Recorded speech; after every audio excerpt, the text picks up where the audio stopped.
وصفتنا النهارده الشكشوكة هعملها معاكم بطريقة خطيرة، فيلا بينا نشوف الطريقة. توكلنا على الله. على نار متوسطة هنزل بأربع معالق كبيرة من الزيت. أول ما الزيت يسخن هنزل ببصلاية وسط مبشورة. أنا عاملة ميكس بين البصل الأبيض والبصل الأحمر. فصين توم مفرومين ناعم. هتشوحي البصل لحد ما ريحته تبتدي تظهر معاكي. نزلت عليهم بفلفل حار مقطعاه شرايح بالشكل ده. تقدري تنزلي أي فلفل مش شرط حار.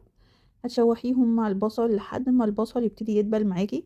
بعد كده هتنزلي بمعلقه كبيره من معجون الطماطم. هقلب الطماطم مع تقلبتين. بعد كده هنزل بكوب من الطماطم المبشوره. تقلبي المكونات دي كلها مع بعض. هنزل عليهم برشه بسيطه من السكر. هتسيبيها تغلي غلوتين وفي الاخر هتنزلي بالبهارات اللي انا هكتبها لك. هقلب البهارات كويس مع الصلصه كده. الصلصه او التسبيكه بقت جاهزه معانا. معايا 4 بيضات هضربهم بالشوكه الاول بالشكل ده. حابه تنزلي بالبيض فوق الصلصه على طول زي ما تحبي. رشي عليهم رشه بسيطه من الفلفل الاسود. اخر اضافه معانا شويه جبنه موتزاريلا هترشيهم على وش البيض. ممكن تستغني عنهم. غطيهم لحد ما البيض يستوي تماما والجبنه تسيح. وبكده بقى معانا احلى شكشوكه وبالهنا والشفا.